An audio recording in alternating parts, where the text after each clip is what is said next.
Jésus-Christ, je vous souhaite une très très bonne journée. Après vous avoir souhaité une journée bien commencée. Que le Seigneur soit avec vous et qu'il bénisse toutes vos activités de ce jour. Prions pour demander sa grâce afin qu'il nous aide à comprendre sa parole. Seigneur Dieu Tout-Puissant, grâce te soit rendue pour cette nouvelle journée que tu nous as donnée dans ta bonté. Nous te remercions, Seigneur, parce que tu ne nous abandonnes pas. Non seulement tu nous as choisis, sauvés, et tu nous montres chaque jour la voie que nous devons suivre, mais tu nous protèges afin que nous puissions vivre toujours sous ta sauvegarde chaque jour de notre vie. Que ta parole nous éclaire et que nous puissions garder cette parole pour toujours. Au nom de Jésus-Christ. Amen. Écoutons la parole de Dieu telle qu'elle nous est adressée dans Matthieu chapitre 7, versets 28 à 29. Matthieu 7, 28 à 29.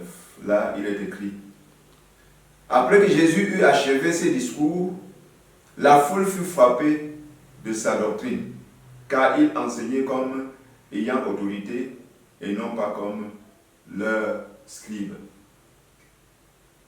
Ces deux versets sont assez intéressants parce qu'ils nous présentent notre Sauveur, Jésus-Christ, comme l'enseignant de choix, le meilleur enseignant que Dieu nous a donné pour nous montrer la voie que nous devons suivre.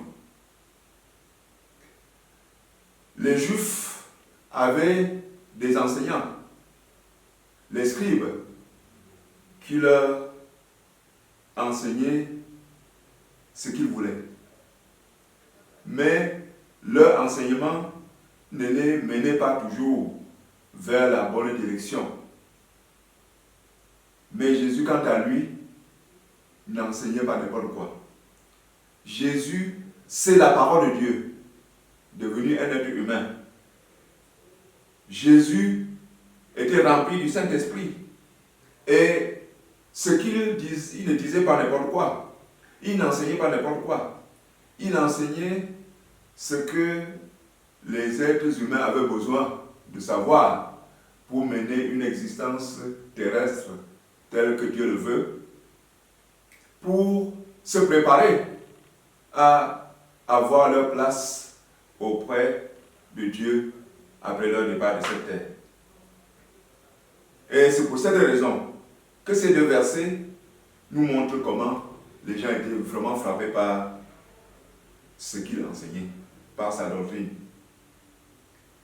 Non seulement parce qu'il enseignait véritablement la parole de Dieu, comme cela se devait, mais aussi et surtout parce qu'il enseignait avec autorité.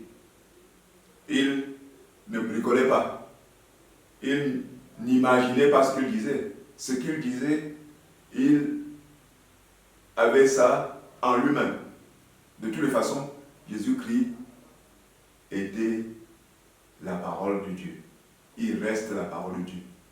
Et nous devons donc lui faire confiance. Nous devons mettre à exécution ce qu'il nous enseigne. Car c'est lui seul qui peut nous montrer le chemin de la vérité. C'est lui seul qui peut nous conduire sur le chemin de la vérité. C'est lui seul qui peut nous amener au salut en son nom.